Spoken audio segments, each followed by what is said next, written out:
Ouais, mes petites slipouilles, bien ou quoi? Hein? Bon, attendez. Je vais recoiffer ma barbe et j'arrive. Bon, voilà, c'est fait. Tout de suite, on se présente mieux. Donc, on va parler de Maka. Hein? Alors, cherchez pas. Même moi, je le connaissais pas avant. Voilà. Il y avait quelques personnes qui le suivaient apparemment sur Internet. Il faisait son mini-buzz, quoi, on va dire. Hein.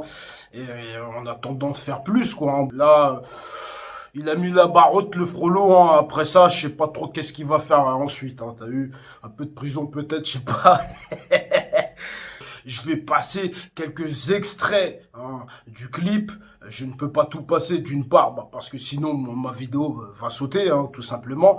Et deuxièmement, je veux pas faire sa promotion parce que je suis pas, moi, ce style de provocation, c'est très peu pour moi, voilà. Mais par contre, je trouve que dans le contexte actuel, c'est très intéressant d'avoir ce genre de provocation. On puisse avoir, comme je dis, les armes pour discuter les uns les autres. Eh bien, cette rentrée sera marquée par l'hommage à Samuel Paty, l'enseignant décapité il y a 2 semaines à Conflans-Sainte-Honorine. Sans empathie, de suis parti, parti Sagada, de suis parti, viens par ici, t'es chaud petit, mais moi je suis malin, et toi petit, je voulais moulin.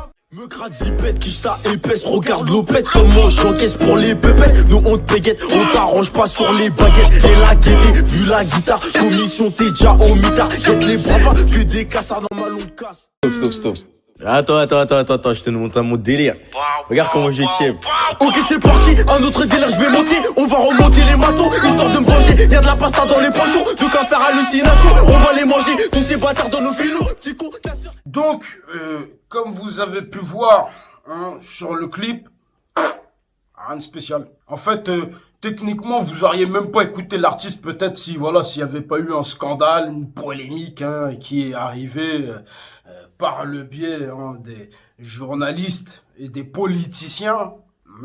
À croire qu'ils ont des chercheurs sur Internet pour dénicher les perles rares. C'est fou ça. Je le connaissais même pas, eux ils l'ont découvert avant moi, tu vois. Ils ont connu l'artiste avant moi. C'est-à-dire nous on est dans la street, nous on écoute du rap H24, mais eux, ils connaissent mieux tout ça que toi. Il y a un moment, comme je me dis, c'est formidable, c'est fantastique, c'est incroyable. Il n'y a rien qui échappe à personne là, non? En tout cas, le clip a été très vite censuré, donc encore une fois de plus, chapeau à ces politiciens qui ont et ces journalistes qui ont été tellement incroyablement vifs et ils ont capté le truc avant qu'il soit censuré, avant qu'il se fasse sauter des chaînes. Voilà. Est-ce que Maka il l'a pas enregistré dans les studios, je sais pas, du Sénat peut-être, voilà, c'est possible. Et peut-être qu'ils ont un studio là-bas avec une bonne acoustique. En tout cas, comme je dis, voilà, quand on veut, il y a de la vivacité, il y a toute une énergie, toute une dynamique qui peut se dégager en un rien de temps. Et c'est formidable à voir, c'est beau.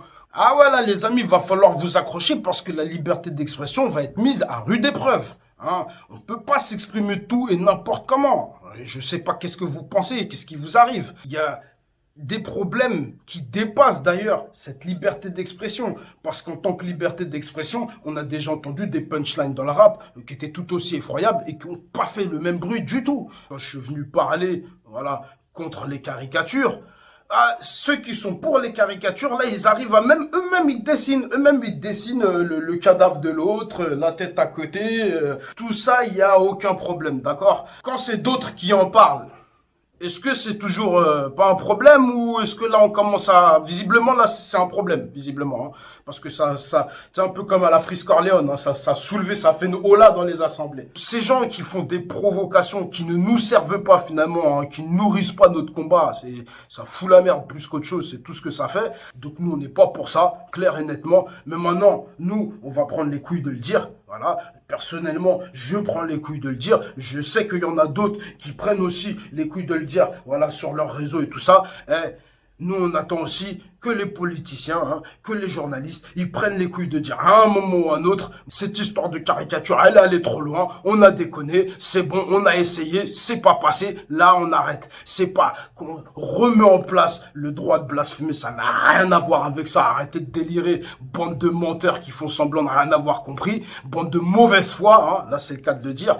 On est en train juste de parler, de se raisonner, voilà, d'avoir un discours, d'avoir un débat raisonné raisonné. Un débat raisonné, c'est un débat avec du respect, c'est un débat en faisant attention aux subtilités, en faisant attention aux susceptibilités que les autres peuvent avoir. C'est une normalité si on veut établir quelque chose, un discours, une communication, quoi, tout simplement. Les guerres, elles commencent pas par des coups. La plupart des guerres, la grande majorité des guerres, elles commencent par des mots. Voilà, des mots qui sont mal placés, des mots qui sont insultants, des mots qui manquent de respect et tout un tas d'autres gestuels qui peuvent aller avec. Donc voilà, c'est un simple appel en fait à la raison, puisqu'on sait que c'est pas les journalistes et les politiciens qui vont nous rappeler habilement à revenir à la raison claire et nettement. Ils sont pas là pour ça, les enfoirés. Mes petites slipouilles, force à vous.